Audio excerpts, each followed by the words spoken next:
I realize that the phrase Happy New Year always resonates with a certain irony your first day back in school, but welcome back anyway. I had a wonderful vacation, but now vacation's over and it's back to art history. If you're wondering what great piece of Renaissance art I decided to begin this unit with, this is Michelangelo's grocery list. Honest. It was displayed in an exhibit of Michelangelo's papers at the Seattle Art Museum, and here's what the program said about this artifact. I quote, "Because the servant he was sending to market was illiterate, Michelangelo illustrated the shopping list: a herring, tortelli, 2 fennel soups, 4 anchovies, and a small quarter of a rough wine." And here we have the true Renaissance man, interested in everything, including a good meal. I'll just note that if my family had to rely on a Mary McConnell illustrated grocery list to figure out what to buy, we would all starve. So we used to cover the material in this unit in 2.5 units. Ouch. The College Board has drastically edited down the list of Renaissance works you're expected to know, but also drops dangerous hints that yes, of course, you should know other major works from this period as well. Sigh. We'll do our best, and that includes refusing to go along with some of the College Board's more shocking deletions, such as the great competition to design the bronze doors of the Florence Cathedral Baptistry, the engineering marvel of Brunelleschi's dome over Florence Cathedral, the oil paintings of Leonardo da Vinci, the sculptures of Michelangelo, among other works. Well, this unit will take us back to the 14th century and north to Flanders, the Netherlands, and Germany. For today, we're going to stay put in one city and one time, Florence, Italy, during the first half of the 15th century. So consider today's fare a tasting menu. Tonight and tomorrow, you'll settle down to the main course, and the serious work will begin. Most modern histories of Europe begin here, in this city at the dawn of the 15th century. The question I want you to begin thinking about today is why? What was it about Florence that spawned and also attracted so many great artists? What was it about this moment in history that produced both a classical revival and a burst of innovation? I hope and really trust that you will not succumb to the simplistic judgment of Renaissance Italians themselves. They thought that they had reclaimed civilization from the barbarians, or as they dubbed them, the Goths, hence the Gothic Age.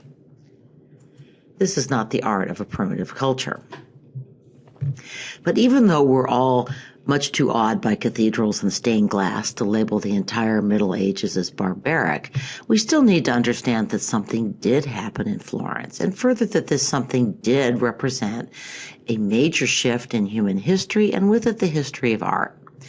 For the remainder of this class, you're going to look at 3 somewhat different video interpretations of the origins of the Renaissance. If you don't have time to finish the last set of clips, by the way, I hope you'll finish watching at home.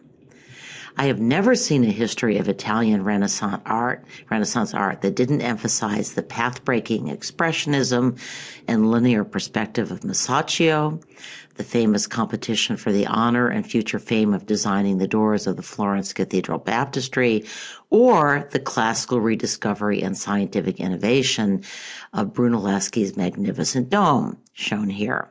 So we're going to thumb our noses at the list and start here anyway. Still, as you watch these videos, I want you to stay focused on my initial question. Why did art history shift decisively in Florence, Italy at the dawn of the 15th century?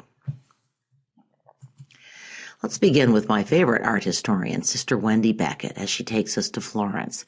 Again, note that Sister Wendy puts a lot of emphasis on 2 artists that the College Board left out, Masaccio and Fra Angelico. As you probably gathered, I'm on Sister Wendy's side here.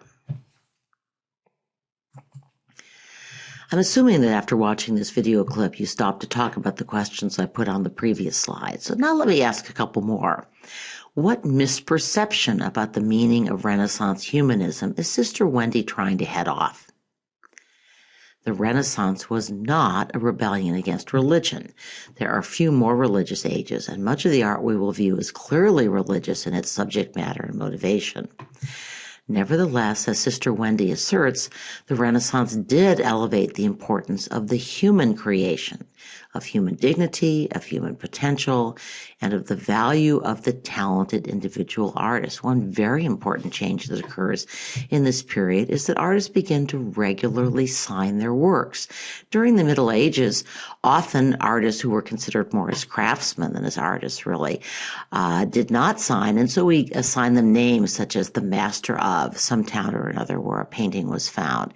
In the Renaissance, we know the names of the artists. This video clip ended with a mention of the great patron family, the Medici. But Sister Wendy does not tackle a very important question, which is why did Florence's merchant culture give rise to such a vast expansion in patronage? And why did these patrons seek out and foster individual geniuses, such as Masaccio, Fra Angelico, Brunelleschi, and Michelangelo? So let's turn to a second video to begin exploring this question. The next video clip, by the way, begins with a glimpse of a fresco by Giotto, who's a transitional figure between medieval and Renaissance art. And we're going to be talking about Giotto in some length in our next class. These frescoes of the life of St. Francis can still be seen in the Franciscan Church of Santa Croce in Florence. Definitely put it on your list, along with the tomb of the great Renaissance humanist and historian Leonardo Bruni. So, let's hear the tale of what may be art history's most famous contest. Economic historians sometimes describe this period, and especially the later Renaissance, as the commercial revolution. Money reappeared on a large scale, replacing an economy based mostly on barter or direct exchange of goods. Merchants like the Medici founded banks, and these banks in turn financed further economic expansion. Trade grew dramatically, first within the Mediterranean and North Sea trading areas, and then, with new developments in navigation, trade extended to the Far East and the New World, vastly increasing cultural exchange. So, what does it say about a society that would hold a competition to award two extremely important commissions, the baptistry doors, which you've just heard about, and the dome over Florence Cathedral, which you'll see in a minute? Maybe it's my training in economics, which is another online course I've inflicted on Juan Diego students. But I think that along with the rediscovery of ancient texts, the rise of a merchant class that lived and breathed competition was an extraordinarily important impetus for humanism and for art. There was some social mobility during the Middle Ages, but for the most part, people were expected, and they expected themselves, to stay put in the social class to which they were born. The ruling elite was a noble class that guarded entry into its ranks pretty closely, and almost everyone, peasants, priests, nobles, viewed the upstart town dwellers with suspicion. Except, that is, in the Italian city-states, or more accurately, some of the Italian city-states, where the merchant class seized political power and began reshaping culture in its own image. Enter the Medici. There is no single explanation for the Renaissance and no single individual who can claim responsibility. But if we are going to focus on individuals, I recommend that we start with two upstarts who together transformed the world of art: Cosimo de' Medici, the great patron, and Filippo Brunelleschi, artist, sculptor, and architect. I doubt you'll have time, but the story continues with two artists we will encounter later in the third day of this unit, Filippo Lippi and Donatello.